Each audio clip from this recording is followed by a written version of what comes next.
because I could see myself getting to the point where I feel like I need it, and they're gonna have to call the ambulance to come get me. So before all of that has to happen, let me go on my own free will and my own accord and walk into the hospital. I don't need that type of drama.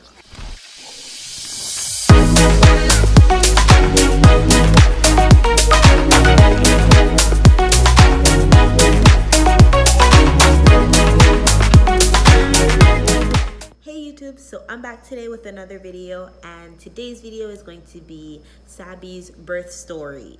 So I took some notes because there are some things that I didn't want to forget and I definitely wanted to touch on. So if you see me looking down, I'm looking in my notebook, and let's get started, shall we?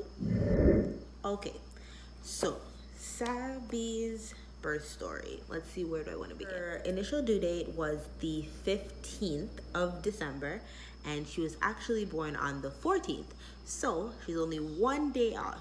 But I definitely helped her along a little bit because I did not want to go too close to Christmas. Like, I was adamant that I was not going to be pregnant a day after the 15th. It was not going to happen. So I took some measures and I did some reading, and I watched YouTube videos on how to naturally kind of get labor kickstarted. And I had already been having Braxton Hicks for like maybe 3 or 4 days prior to actually going into labor with her. But the thing is that my Braxton Hicks only came at like maybe like 2 or 3 in the morning. So I had already called my midwife like 2 nights in a row being like, yeah, I think so. And it never amounted to anything. So what I did was on the 13th, I had actually taken my maternity leave from that Monday, so maybe like the 8th or something like that, or the 10th was my last day at work. So I actually went to the beach. Yohance and I went to the beach on the 13th, and I just walked because I had heard that walking would help and going to the beach would help. So I was like, okay, let me put those 2 things together and let's get this little girl going. So we went to Megan's Bay. If you've never been there, you should come to the Virgin Islands and check it out. Megan's Bay Beach, and we walked basically, I walked in the water for a little bit, and we walked for maybe like, I'd say a half hour, and then I went back home. That night I went to sleep as usual. I didn't really feel anything, but on maybe at 3 o'clock, was it 3 o'clock? Yes, so 3 o'clock on the 14th, I started to get the really bad contraction pains, or not really bad, but they started coming. So I was like, okay, another night of Braxton Hicks. But they were a little different. I called my midwife and I let her know again, and she was like, okay, just, you know, if they continue till 5 o'clock, call me, and I'll come over. Because, let me backtrack a little bit, I had wanted, and I was all on board for doing a natural home birth. So I got a midwife instead of a OBGYN, and I went ahead and did that.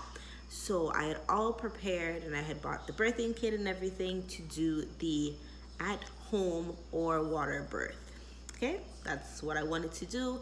I wanted to do it completely naturally, and one of those 2 things did actually end up happening. At 5 o'clock, I call her, and I'm like, they still haven't let up.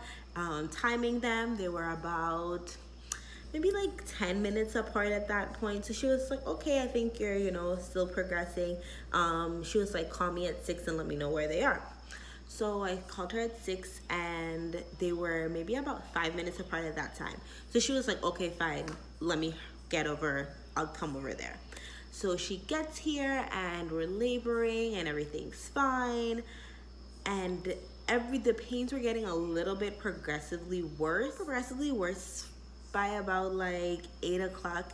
I had walked, I was walking my hill a little bit to try to relieve the pain. Yeah. Labor pains isn't any joke. Take a second and click the Momitude logo to like and subscribe. Don't let anybody lie to you. And the thing is, so my mother actually had a very, very, very easy labor with me. She was probably in labor for maybe all of like active labor for maybe all of like maybe 20 minutes. Like she left her house, she came to the hospital, and I was out before she could even do anything. So I was like, oh yeah, this is gonna be like, I figured it's gonna be that easy. No, they lied. She lied. She fooled me. It was not that easy.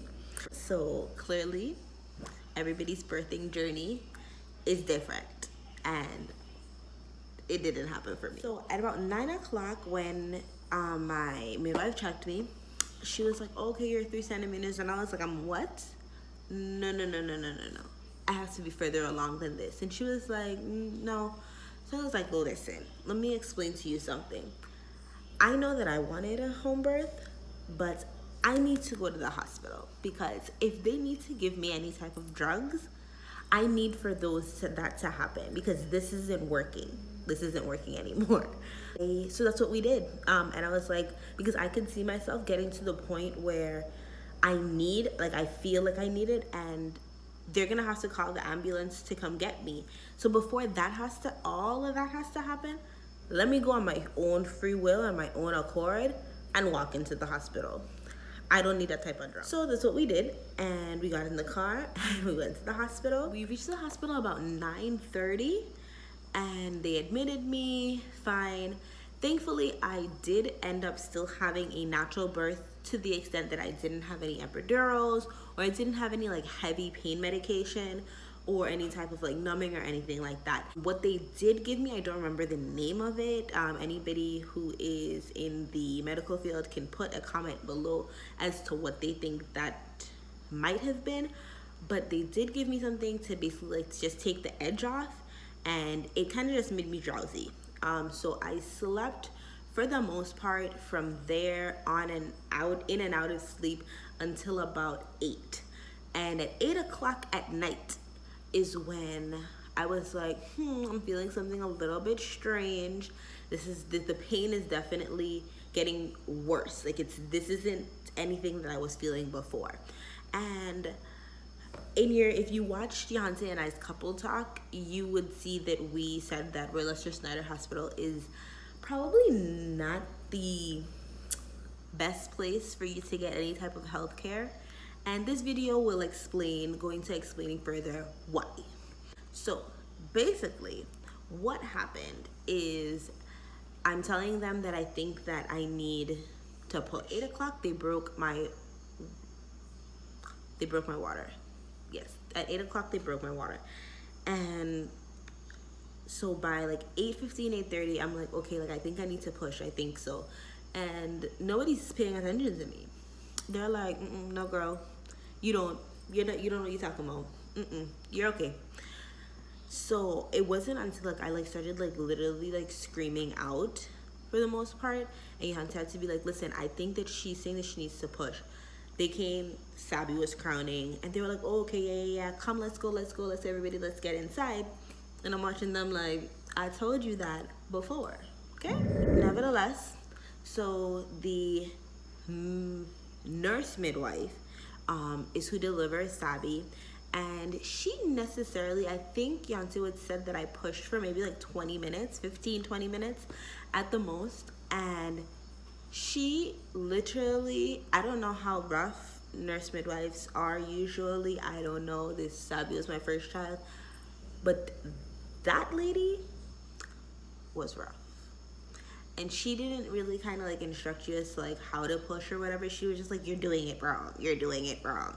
So you can't breathe out, blah, blah, blah. Whatever. Sabi was born at 9:15 p.m. on December 14th. She was 7 pounds, 1.5 ounces. Yeah, she was 7 pounds, 1.5 ounces. And she was a healthy baby for the most part. The only thing is that she had to redo her left hearing test 3 days after we came out of the hospital. But she passed that, and that was fine. Now, let's get into afterbirth. So I did have a 2-degree, second degree. I had a second degree tear because Dad, would you care for a piece of gum?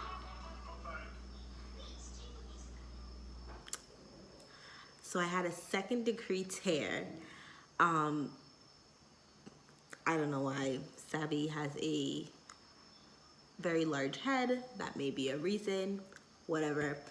Second degree tear. It actually wasn't that bad, but it definitely hurt. It was uncomfortable. Anybody who's tore knows what I'm talking about. Okay? Okay. Oh, I did choose to keep my placenta, and I had this whole journey and thought that I was gonna like encapsulate it and stuff. That didn't happen either. Yeah, being a first time mom, things went a little crazy. But yeah, and Sabi was born December 14th at 9:15, 7 pounds, 1.5 ounces, and she was just a beautiful, beautiful, beautiful little baby. And she looks so different than she does look now, but I love her just the same. She's so cute. We were just so basically fascinated with her in the hospital. And yeah, that's my birth story pretty much. If you like this video, go ahead and give it a thumbs up. And don't forget to comment and subscribe to my channel. If you want more mommy talk, we'll definitely be having more of those. As well as stick around. Make sure that you check out Yohance and I's couple talk and all of the other videos that I'll be putting on this channel. Follow me on Instagram and Snapchat at pure_attitude27. And don't forget to click the notification bell. We'll see you in the next one.